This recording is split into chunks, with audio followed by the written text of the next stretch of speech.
ఇకపోతే ఇందిరమ్మ ఇండ్లు బడ్జెట్ బుక్లో పోయినసారి పేజ్ నంబర్ 27లో ప్రతి నియోజకవర్గానికి 3500 ఇండ్ల చొప్పున 4,50,000 ఇండ్లు కడతామని దానికి బడ్జెట్లో నిధులు పెట్టామని చెప్పారు అధ్యక్ష.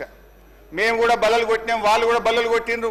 నిజంగానే వచ్చేసిన ఇండ్లు అనుకున్నాం అధ్యక్ష. కాంగ్రెస్ పాలనలో, కాంగ్రెస్ యొక్క 16 నెలల పాలనలో 4.5 లక్షల ఇండ్లు కాదు కదా 4 ఇండ్లు కూడా కట్టలేదు అధ్యక్ష.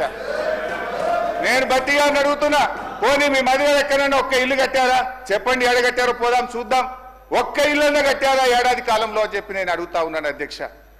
ఇంకా బాధ కలిగేది పాపం ఈ రాష్ట్రంలో దళితులు, గిరిజనులు, మా బిడ్డ ఉప ముఖ్యమంత్రిగా ఉన్నాడు, మా బిడ్డ ఆర్థిక మంత్రిగా ఉన్నాడు, మాకు మేలు చేస్తాడని చెప్పి ఆశించారు అధ్యక్ష.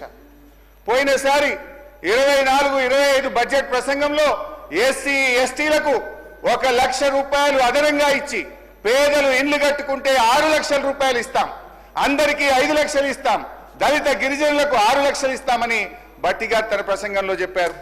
ఈ సంవత్సరం ప్రసంగంలో చూస్తే 1 లక్ష రూపాయలు మాయమైపోయింది అధ్యక్ష. 1 లక్ష రూపాయలు మాయమైపోయింది అధ్యక్ష.